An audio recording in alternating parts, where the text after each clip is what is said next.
Bismillahirrahmanirrahim. Assalamualaikum warahmatullahi wabarakatuh. Alhamdulillah wassalatu wassalamu ala Rasulillah wa ala alihi wa sahbihi wa man walah wa ba'du.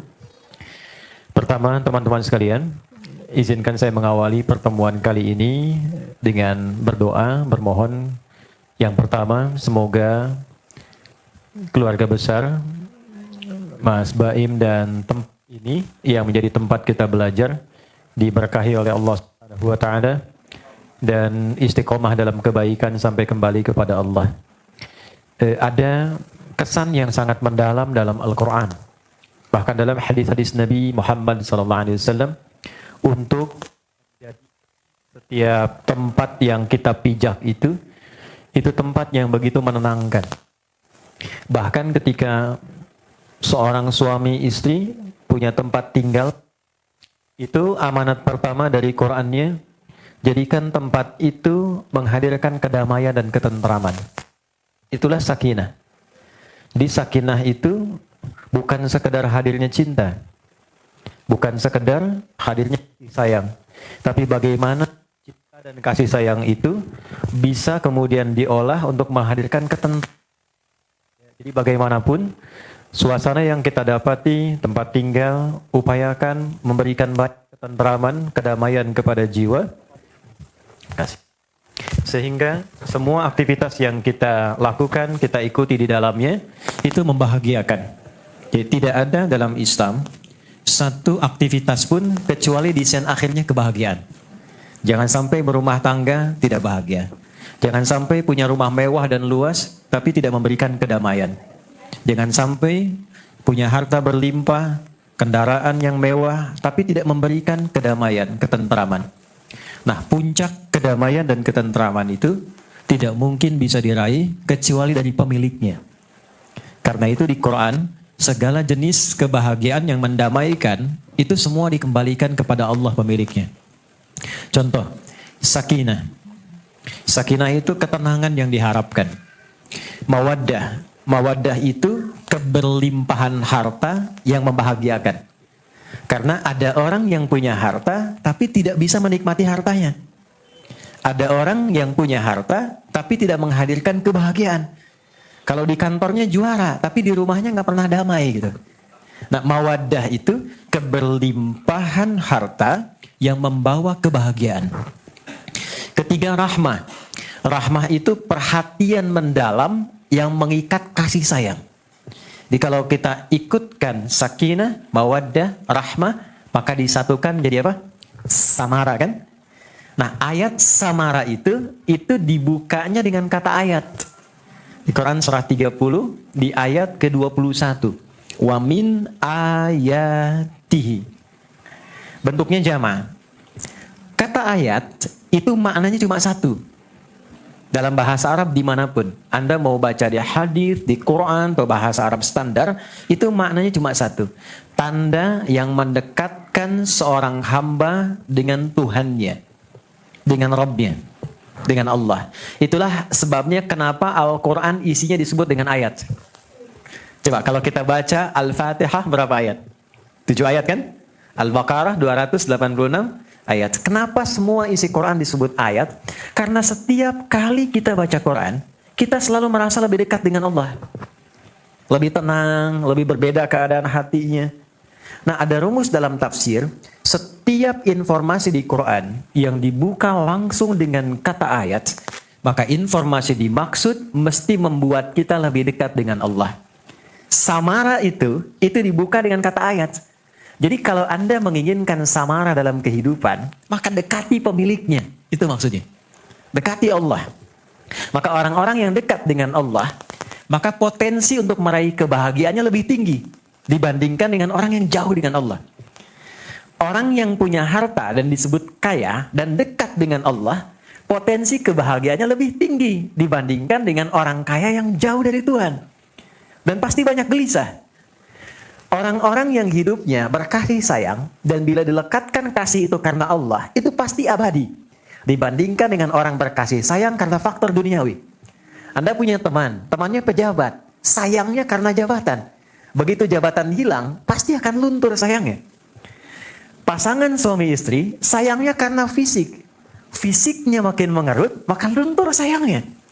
Tapi ketika rahmah dititipkan dalam naungan kasih Allah, maka itu yang abadi sifat sayangnya.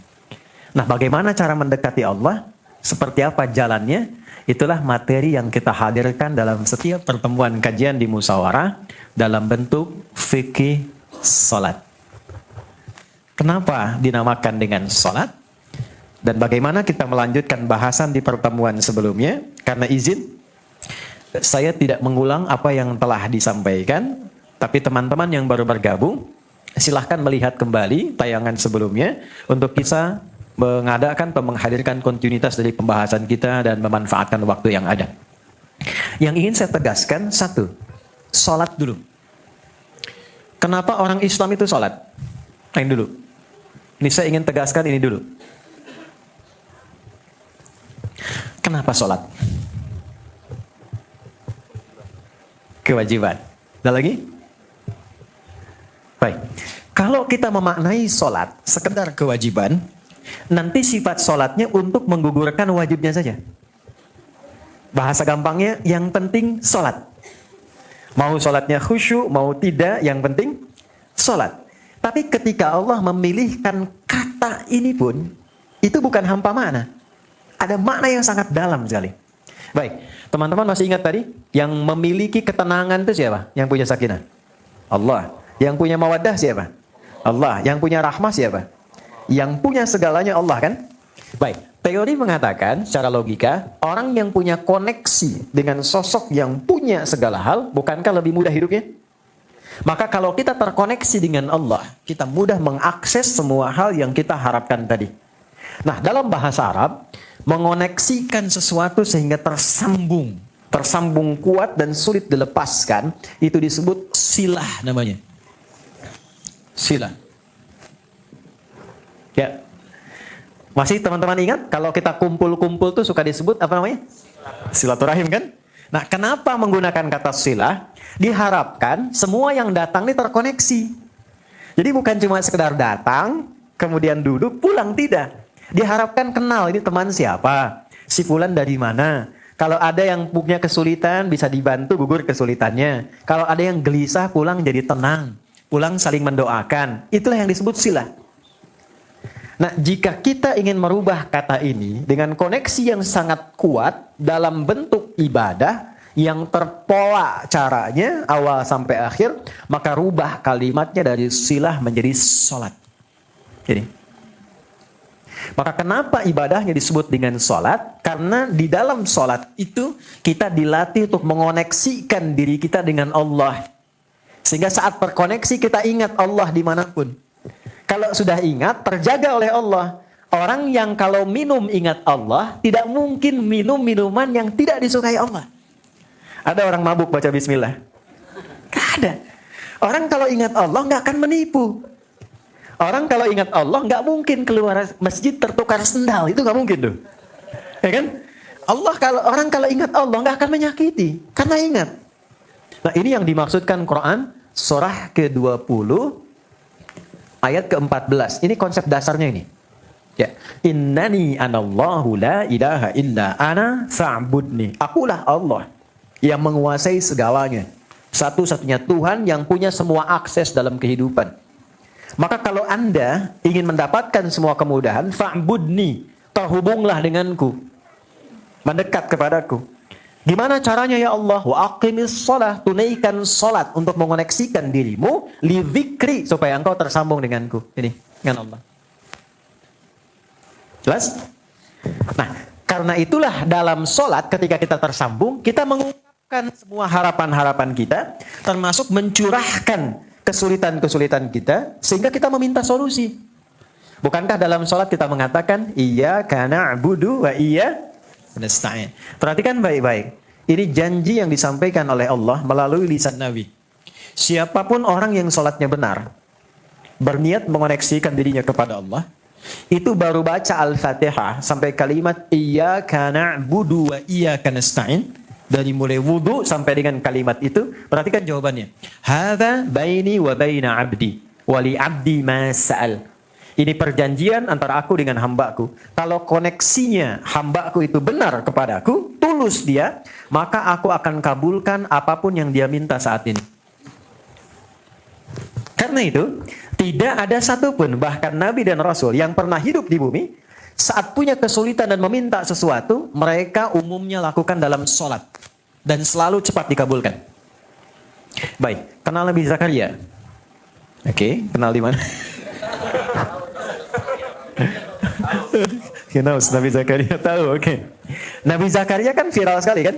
Ya, sudah sepuh, sudah beruban, ingin punya generasi yang meneruskan risalah beliau. Lalu berdoa kan? Itu berdoanya saat apa? Salat. Ada kisahnya di Quran surah ketiga, Ali Imran, ayat ke-38 sampai 39. Hunalika da'a Zakaria rabbah, di mihrab Maryam, beliau mengoneksikan dirinya kepada Allah, minta salat. Qala rabbi habli min ladunka dzurriyyatan thayyibah innaka sami'ud du'a. Lalu beliau berkata, ya Allah, mereka menghukumiku tak akan mungkin punya keturunan. Sedangkan engkau yang tidak punya batas dalam pemberian.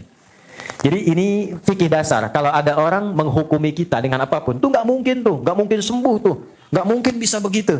Itu tanda pertama langsung dari Allah, supaya meninggalkan pendapat makhluk, langsung minta kepada Allah. Karena Allah ingin mengabulkan tanpa campur tangan makhluk sedikit pun.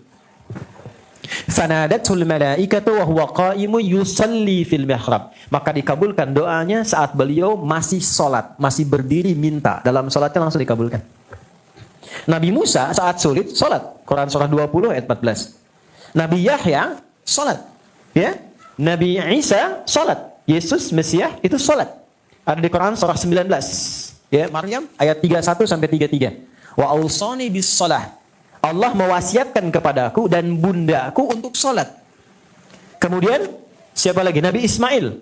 Nabi Ismail itu bahkan meminta semua keluarganya supaya jangan putus koneksinya dengan Allah, supaya semua dapat berkahnya. Itu di Quran surah ke-19 ayat 55. Wa kana ya'muru ahlahu bis shalah. Jadi Anda bayangkan, Nabi, Rasul, setaat apapun ketika punya persoalan, sholat. Kalau mau diurut dari Nabi Muhammad sampai ke Nabi Adam, ya Muhammad bin Abdullah, bin Abdul Muttalib, bin Hashim, bin Abdul Manaf, bin Qusay, bin Murrah, bin Kilab, bin Ka'ab, bin Ghalib, bin Fihir, bin Malik, bin Nadar, bin Kinana, bin Khuzaimah, bin Mutrika, bin Ilyas, bin Nizar, bin Mudar, bin Ma'ad, bin Adnan, bin Addi, bin Adri, bin Muqawwam, bin Nahur, bin Tarikh, bin Ya'rub, bin Yasjub, bin Nabit, bin Ismail alaihissalam, bin Ibrahim alaihissalam, bin Azar atau bin Nahur, bin Abir, bin Kinan, bin Arfakhshan, bin Sam, bin Nuh alaihissalam, bin Mikhlail, Matusyala, bin Kinan, bin Anwas, bin Tif, bin Adam alaihissalam. Nah, coba ulang. Nah, saya cuma ingin tunjukkan bahwa Nabi aja sholat. Masa kita yang bukan Nabi nggak sholat? Ya, dan kadang-kadang anehnya begini, nuntutnya kebanyakan. Pengen sukses, pengen bahagia, pengen segalanya. Tapi punya hubungannya nggak bagus dengan Allah. Kan jadi nggak sehat kan? Nah ini kenapa disebut dengan sholat, selain membuktikan kebertuhanan kita kepada Allah, juga memberikan kesan-kesan yang dalam supaya kita bisa mendapatkan semua pancaran kebaikan yang Allah berikan untuk kita. Jelas di sini?